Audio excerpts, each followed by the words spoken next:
Okay, let's take a look at one more example of invoking a theme function before we move on to creating our own theme function. Go ahead and go back to your look and feel module directory, and we're going to open up the third example, which is theme table. And like we did before, go ahead and copy the entire code and paste it into your look and feel.module file, overriding everything else. All right. Now again, we're just adding one example to the look and feel examples page function, and it's down here. And this is an example of using theme table.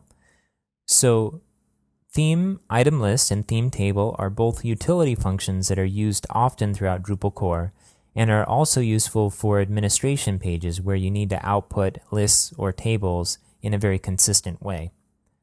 One of the things to keep in mind when using these functions, while they're really useful, is that it makes it difficult to override these functions in the theme layer. The reason being that since it's used in so many places, it means that if somebody wants to override the list or table in just our module, that it will also override it for every other module too. So we may want to think about duplicating the functionality in these utility functions and using those as a separate theme function instead.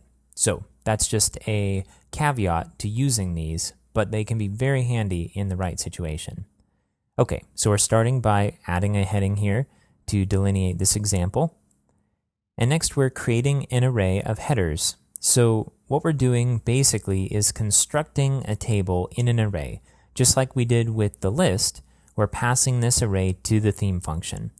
And the headers is the list of table header items that are going to run across the top of the table. Notice that we're also using the T function to translate the text in here because that's not done automatically. Next, we have a set of rows array additions, and we're adding an array to each one of these items. This is a simple form of this function. There are more complex examples you can find when looking at the source code in Drupal core. But in this example, all that we're passing through this array is a list of the contents of each table cell that corresponds to the headers here. So this first item will be a link, and we're naming it theme item list. That will be the text of the link. And we're using the path, this shortened path, to the theme item list URL in api.drupal.org. And then we're giving it a description, which is generate a list of items from an array. And we're doing this for several items. These are all useful theme functions that you might use in your own module code.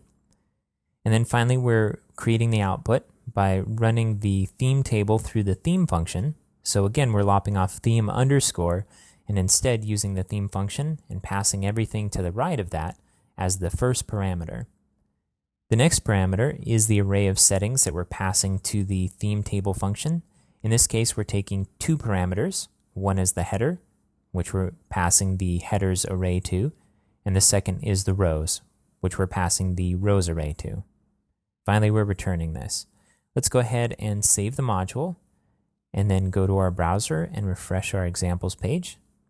Now, if we scroll down, we'll see a table here, along with a list of links to these various API function calls with a description. Even in this very simple invocation of theme table, we see a couple of nice things. First of all, it looks pretty. So all of the right classes have been added to this table to give it the right look and the right padding. Secondly, we also have striped rows. And if you've ever implemented this before, you know it requires some logic. So we're leveraging code that already exists in Drupal core and simply passing the raw data to the theme table function and getting what we need. These two examples really demonstrate the essence of how theme functions should be used within your module. So let's go back to the code real quick and take a look at this. What we're doing in these two examples is boiling down what gets passed to the theme function to simple data and configuration. So in the case of our items list, we're passing in a list of items, which is the data, and the title, which is data, but also the type, which is a type of configuration. In the table example, we're just passing it the data that's going to be shown in the header items and the data that will be filled in to the table cells. Everything else is implemented behind the scenes, and all of the markup that gets added to this table is instead done within the theme function itself. So if somebody wants to override how this table is output, all they need to do is override the theme function.